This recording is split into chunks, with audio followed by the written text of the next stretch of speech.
Kamusta mga boss? Ako nga pala si Jay. Isa akong responder dito sa lungsod ng Malabon. Tara, samahan niyo akong rumisponde ngayong araw na to. At ngayon mga boss, nandito na tayo sa S5 at merong nabago dun sa deployment namin kaya nagkaroon tayo ng meeting ngayon. Ngayon ang duty natin mga boss, standby medic tayo. Naka-standby tayo dun sa mga lugar na dadaanan ng parade ng Metro Manila Film Fest. At pag dumaan na sa atin yung float ng parade, yung ibang mga kasama natin babalik na sila sa S5. Tayo diretso tayo sa Valenzuela kasi tayo yung kailangan nandun. Tayo yung naging representative ng Malabon para sa standby medic dun. Okay mga boss, nagsimula na yung parade ng Metro Manila Film Fest. Tara, samahan nyo akong manood.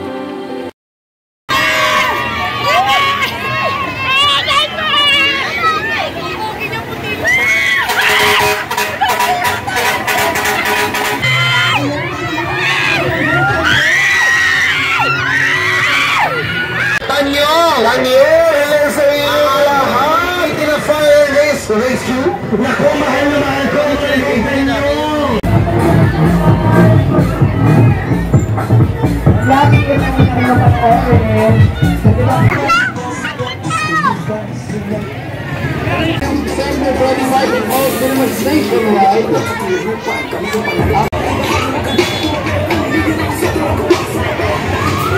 Umanay! Pasalangkat! Kitay ka lang na mga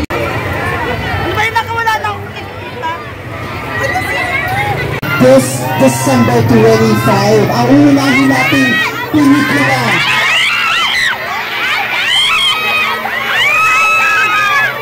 Papapanahin natin sa Borussia. Ano pa, Maulet? Huwag kalimutan sa darating na December 25! Festival! December 25 ha! Bekin Baleta! Kita-kita tayo dyan ha! I love you! Okay mga boss, nakalagpas na sa atin yung float ng Metro Manila Film Fest. Ngayon, diretso na tayo sa Valenzuela.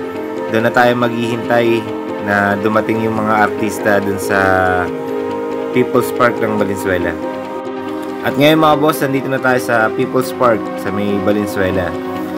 At naghahanap tayo ng parking, tapos papasok na rin tayo sa loob para ikutin yung area, mag-ikot-ikot dun sa area habang hinihintay natin dumating yung mga artista. At kailangan din natin mag-check-in dun sa ICP command post para malaman din ng ibang mga kasama natin na dumating na rin tayo dito sa may Valenzuela, sa may People's Park. Shoutout po pala dun sa mga kasama natin na nag-standby medic din sa parade ng Metro Manila Film Fest. Unahin ko na po yung Navotas DRRMO. Siyempre yung Malabon, hindi mawawala ang Malabon DRRMO, Caloocan DRRMO, pati Valenzuela DRRMO, pati po ang MMDA. Shoutout po sa inyo mga boss. At ngayon mga boss, dumating na yung mga artista, yung mga hinihintay natin. At siyempre nagpe-perform na sila dun sa stage at pinopromotan nila yung pelikula nila.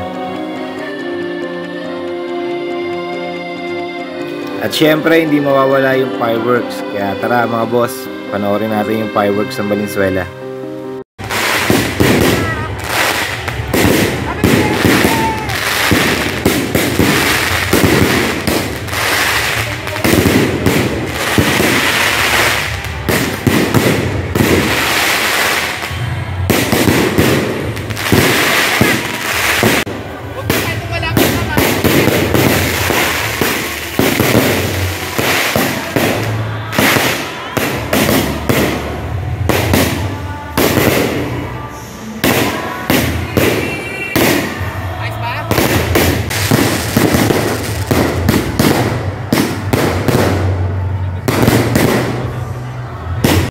At habang nasa kalagitnaan tayo ng panonood ng fireworks, tumawag sa atin ng command center, pinaresponde tayo dito sa may tapat ng Sunrise.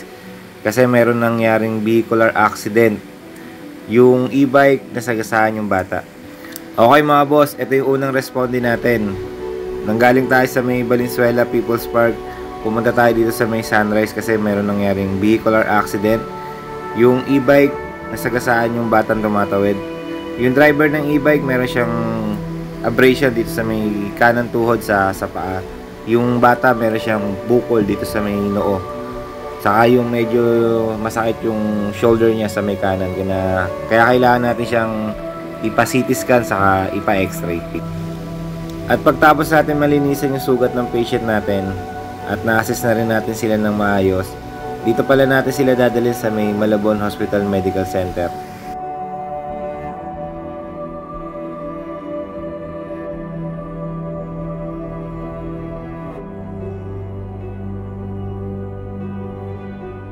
Ako po pala si Jay, isa sa mga responder dito sa lungsod ng Malabon.